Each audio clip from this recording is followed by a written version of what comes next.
अब जब शुरू कर ही रहे हैं तो शुरू से शुरू करते हैं। Let's start with the life. अब बचपन से लेके बड़े होने तक हम सभी ने कभी ना कभी ये ज़रूर सोचा है कि यार ज़िंदगी क्या है, या उससे भी कॉम्प्लेक्स सवाल ये कि ज़िंदगी क्यों है। अब क्यों है ये तो नहीं पता, लेकिन क्या है इसे समझने की हम कोशिश कर सकते हैं। So what is life? What could be the possible definition? अब देखो, लाइफ अपने आप में इतनी ज़्यादा कॉम्प्लेक्स प्रोसेस है ना कि उसकी कोई एक पर्टिकुलर डेफिनेशन कभी बनी ही नहीं। बहुत सारी डेफिनेशंस हैं और अलग अलग टाइम और कॉन्टेक्स्ट के हिसाब से हम अलग अलग डेफिनेशन का इस्तेमाल करते हैं।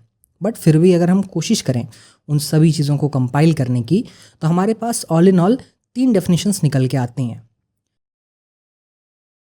पहली कोर बायोलॉजिकल डेफिनेशन, दूसरी साइंटिफिक डेफिनेशन और तीसरी है फिलोसॉफिकल डेफिनेशन। अब मैं यहाँ पर बायोलॉजिकल डेफिनेशन और साइंटिफिक डेफिनेशन के बारे में बात करने वाला हूँ, क्योंकि फिलोसॉफिकल डेफिनेशन व्हाट और वाई इन दोनों के डिफरेंस को ब्लर कर देती है और लाइफ की एक डीपर मीनिंग की तरफ लेके जाती है, जो अपने आप में काफ़ी ज़्यादा कॉम्प्लेक्स है। For example consciousness, purpose, values etcetera. तो इसलिए हम पहले वाली 2 चीज़ों को समझने की कोशिश करेंगे, ठीक है। अब चलो एक एक करके देखते हैं। So, the core biological definition states that life refers to matter exhibiting biological processes, including signaling and self-sustaining function, with some obviously key characteristics. अब ये की कैरेक्टरिस्टिक्स हैं homeostasis, organisation, metabolism, growth, adaptation, response to stimuli और reproduction. अब इतना जो सब कुछ मैंने बोला उसका मतलब क्या है? तो मतलब ये है कि लाइफ एक ऐसा कॉम्प्लेक्स सिस्टम है जो कि खुद से जिंदा रह सकता है। It is self sustaining with some characteristic features of course. आओ अब एक बार उन कैरेक्टरिस्टिक्स या फीचर को भी देख लेते हैं जो ये इंश्योर करते हैं कि कब एक मैटर या एक सिस्टम एक लाइफ का फॉर्म ले लेता है। पहले है स्ट्रक्चरल ऑर्गेनाइजेशन। अब इट मीन्स दैट लाइफ को कंटेन करने या हार्नेस करने के लिए हमारे पास एक स्ट्रक्चर होना चाहिए। जैसे हमारे पास सेल्स हैं, सेल्स के बाद टिश्यू है, फर्दर ऑर्गन है, उससे भी आगे जाएं तो ऑर्गन सिस्टम है। अब दूसरी चीज़ है कि अब सेल्स हैं तो इन सेल्स को काम करने के लिए एनर्जी भी चाहिए, ठीक है। और ये चीज़ हमें हमारे अगले कैरेक्टरिस्टिक की तरफ लेके जाता है जो कि है मेटाबॉलिज्म। अब मेटाबॉलिज्म मीन्स एनर्जी का ट्रांसफॉर्मेशन होते रहना, नए बॉन्ड्स का बनना, उन बॉन्ड्स में एनर्जी का स्टोर होना और फर्दर जब ज़रूरत है तो उन बॉन्ड्स का टूट करके एनर्जी में कन्वर्ट हो जाना। तीसरा फीचर है ग्रोथ, यानी कि साइज एंड कॉम्प्लेक्सिटी का बढ़ते जाना। चौथा फीचर है homeostasis.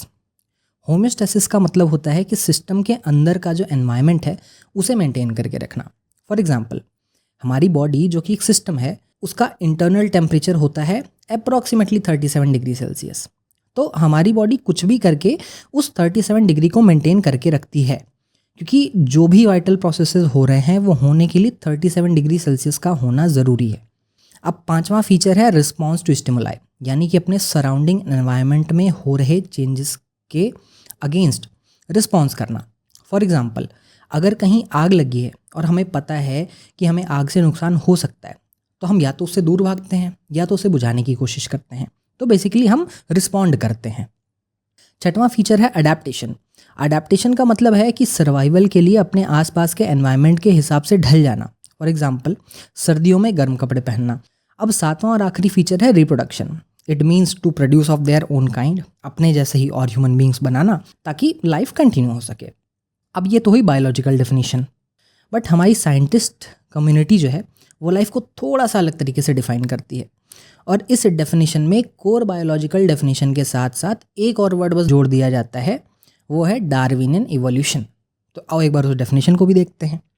So NASA defines life is a self-sustaining chemical system capable of Darwinian evolution। तो अब ये डार्विनियन एवोल्यूशन क्या है भैया?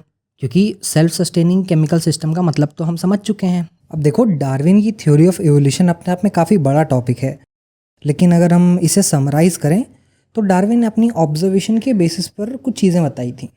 वो बातें ये हैं कि सभी स्पीशीज़ में एक लंबे टाइम स्पैन के दौरान कुछ चेंजेस देखने को मिलते हैं, और ये जो चेंजेस हुए हैं ये उन स्पीशीज़ के आसपास के एनवायरनमेंट के अकॉर्डिंग्स हुए हैं, और ये उनके ज़िंदा रहने के लिए ज़रूरी है, या यूँ कहें कि उनके ज़िंदा रहने में मदद करते हैं।